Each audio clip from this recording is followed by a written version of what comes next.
Hi മക്കളെ, so നിങ്ങൾ കാത്തിരുന്ന സപ്ലിമെന്ററി അലോട്ട്മെന്റ് വന്നിരിക്കുകയാണ്. എന്ന് തൊട്ട് എന്ന് വരെ അപ്ലൈ ചെയ്യാം, അതേപോലെ ആർക്കൊക്കെ അപേക്ഷിക്കാം, ആർക്കൊക്കെയാണ് സപ്ലിമെന്ററി ഘട്ടത്തിൽ കൊടുക്കാൻ സാധിക്കാത്തത്, ഈ മൂന്ന് കാര്യങ്ങളും ഡീറ്റെയിൽഡ് ആയിട്ട് നമ്മൾ ഡിസ്കസ് ചെയ്യാൻ പോവാണ്. സോ നോക്കിക്കോളൂ. മുഖ്യ അലോട്ട്മെന്റിൽ അപേക്ഷിച്ചിട്ടും അലോട്ട്മെന്റ് ലഭിക്കാതിരുന്നവർക്കും ഇതുവരെ അപേക്ഷിക്കുവാൻ കഴിയാതിരുന്നവർക്കും സപ്ലിമെന്ററി അലോട്ട്മെന്റിനായി 2026 ജൂലൈ 13 രാവിലെ 10 മണി മുതൽ ഓൺലൈനായിട്ട് അപേക്ഷ സമർപ്പിക്കാവുന്നതാണ്. അപ്പൊ ജൂലൈ 13 രാവിലെ 10 മണി മുതലാണ്. ആർക്കൊക്കെയാണെന്ന് ചോദിച്ചാൽ ഫസ്റ്റ് അലോട്ട്മെന്റിലും സെക്കൻഡ് അലോട്ട്മെന്റിലും തേർഡ് അലോട്ട്മെന്റിലും ഈ മൂന്ന് ഘട്ടങ്ങളിലും ഒരു സ്കൂളിലും അഡ്മിഷൻ ലഭിച്ചില്ല. അതേപോലെ ഫസ്റ്റ് അലോട്ട്മെന്റിൽ ഒന്നും കൊടുക്കാൻ പറ്റിയില്ല, അതായത് നിങ്ങൾക്ക് എന്തെങ്കിലും കാരണവശാൽ ഈ ഒരു അലോട്ട്മെന്റ് പ്രക്രിയയിൽ പങ്കെടുക്കാനേ പറ്റിയിട്ടില്ല എന്നുണ്ടെങ്കിൽ ആ കുട്ടികൾക്ക് ഫ്രഷ് ആയിട്ട് അപേക്ഷിക്കാവുന്നതാണ്. ജൂലൈ 13 രാവിലെ 10 മണി മുതലാണ്. ആൻഡ് എന്ന് മുതലാണ് നിങ്ങളുടെ അഡ്മിഷനുമായിട്ട് ബന്ധപ്പെട്ട വേക്കൻസി ലിസ്റ്റ് പ്രസിദ്ധീകരിക്കുന്നത് പറഞ്ഞിട്ടുണ്ട്. സപ്ലിമെന്ററി അലോട്ട്മെന്റിനായിട്ടുള്ള വേക്കൻസിയും മറ്റു വിവരങ്ങളും ജൂലൈ 13 രാവിലെ 9 മണിക്ക് വെബ്സൈറ്റിൽ പബ്ലിഷ് ചെയ്തിട്ടുണ്ട്. ഇതാണ് വെബ്സൈറ്റ്, hscap.kerala.gov.in. നിങ്ങൾ വെറുതെ ക്രോമിൽ കയറി hscap എന്ന് അടിച്ചു കൊടുത്താൽ മതി. ഇതിൽ ക്ലിക്ക് ചെയ്യുമ്പോൾ തന്നെ നിങ്ങൾക്ക് കിട്ടുന്നതാണ്. ഒരു മെനു പേജിലേക്ക് ചെല്ലും, അവിടെ കംപ്ലീറ്റ് ഡീറ്റെയിൽസ് ഉണ്ട്. അപ്പൊ ഇപ്പൊ വേക്കൻസി വന്നിട്ടുണ്ട്. ഓക്കെ, അതേപോലെ ആർക്കൊക്കെ അപേക്ഷിക്കാൻ പറ്റില്ല എന്നുള്ളത് പറഞ്ഞിട്ടുണ്ട്. ഏതെങ്കിലും കോട്ടയിൽ നിലവിൽ പ്രവേശനം നേടിക്കഴിഞ്ഞ വിദ്യാർത്ഥികൾ, അതായത് പല പല കോട്ടയുണ്ട്. മെറിറ്റ് കോട്ടയുണ്ട്, സ്പോർട്സ് കോട്ടയുണ്ട്, കമ്മ്യൂണിറ്റി കോട്ട, മാനേജ്മെന്റ് കോട്ട തുടങ്ങി നിരവധി കോട്ടയുണ്ട്. ഇതിൽ ഏതെങ്കിലും കോട്ടയിൽ ഓൾറെഡി അഡ്മിഷൻ എടുത്ത കുട്ടികൾക്ക് ഒരിക്കലും സപ്ലിമെന്ററി ഘട്ടത്തിലേക്ക് കൊടുക്കാനായിട്ട് പറ്റില്ല. അതേപോലെ ഏതെങ്കിലും മുഖ്യഘട്ടത്തിൽ അലോട്ട്മെന്റ് ലഭിച്ചിട്ടും പ്രവേശനത്തിന് ഹാജരാകാഞ്ഞവർ, നോൺ ജോയിനിങ് എന്ന് പറഞ്ഞൊരു കാറ്റഗറി ഉണ്ട്. ഇപ്പൊ എനിക്ക് ഫസ്റ്റ് അലോട്ട്മെന്റിൽ ഇഷ്ടമില്ലാത്ത സ്കൂളാണ് കിട്ടിയത്, ഞാൻ പോകുന്നില്ല എന്ന് വെച്ചിരുന്ന കുട്ടികൾ, അല്ലെ സെക്കൻഡ് അലോട്ട്മെന്റിൽ ഇഷ്ടമില്ലാത്ത സ്കൂളിൽ കിട്ടി, തേർഡ് അലോട്ട്മെന്റിൽ കിട്ടി, ജോയിൻ ചെയ്യാത്ത കുട്ടികൾ, ഇവർക്കൊരിക്കലും സപ്ലിമെന്ററി ഘട്ടത്തിലേക്ക് കൊടുക്കാൻ പറ്റില്ല.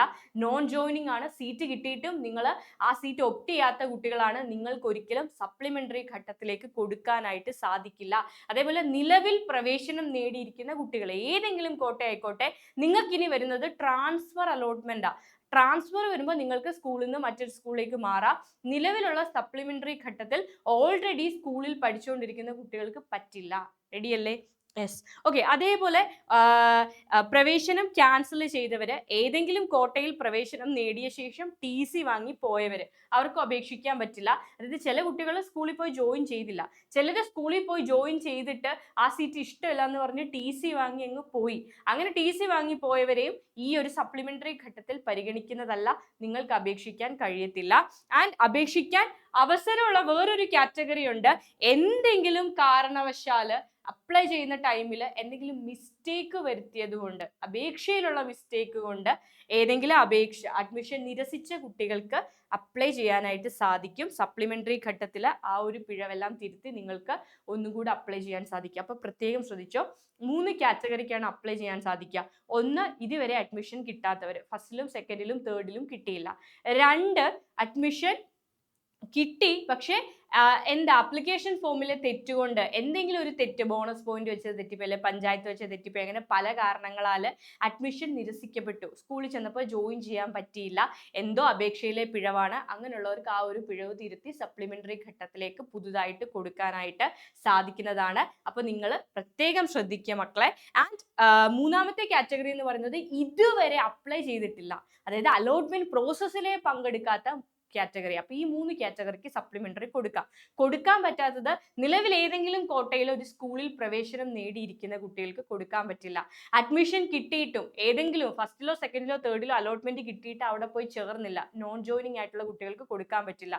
3, അഡ്മിഷൻ എടുത്തു, അതിനുശേഷം ആ സ്കൂളിൽ പോയി TC വാങ്ങി, വിടുതൽ സർട്ടിഫിക്കറ്റ് വാങ്ങിപ്പോയി, ആ കുട്ടികൾക്ക് ഈ 3 കാറ്റഗറിക്ക് അപേക്ഷ കൊടുക്കാനായിട്ട് സാധിക്കില്ല. അപ്പൊ പെട്ടെന്ന് തന്നെ വേക്കൻസി ലിസ്റ്റ് ഒക്കെ പരിശോധിക്കും, മക്കൾ കൊടുക്കുക, മാക്സിമം സ്കൂളുകളിൽ കൊടുക്കുക. വേക്കൻസി ഉണ്ടെങ്കിലും ഇല്ലെങ്കിലൊക്കെ പറ്റാവുന്ന പരമാവധി സ്കൂളുകളിൽ, മാക്സിമം സ്കൂളുകളിൽ കൊടുക്കുക. നിങ്ങൾക്ക് പോകാൻ പറ്റുന്ന സ്കൂളുകൾ, നിങ്ങൾക്ക് ഇഷ്ടമുള്ള സ്ട്രീമും ആയിരിക്കണം. ആദ്യ അലോട്ട്മെന്റിൽ സംഭവിച്ച യാതൊരു തെറ്റും ഈ അലോട്ട്മെന്റിൽ വരാൻ പാടില്ല. എന്ത് ഡൗട്ട് ഉണ്ടെങ്കിലും നമ്മുടെ കമ്മ്യൂണിറ്റി നമ്പറിൽ നിങ്ങൾക്ക് കോൺടാക്ട് ചെയ്യാവുന്നതാണ്. കമന്റ് ബോക്സിൽ ഡൗട്ട്സുകൾ ചോദിക്കാവുന്നതാണ്. ഓൾ ദ വെരി ബെസ്റ്റ് മക്കളെ. ബൈ.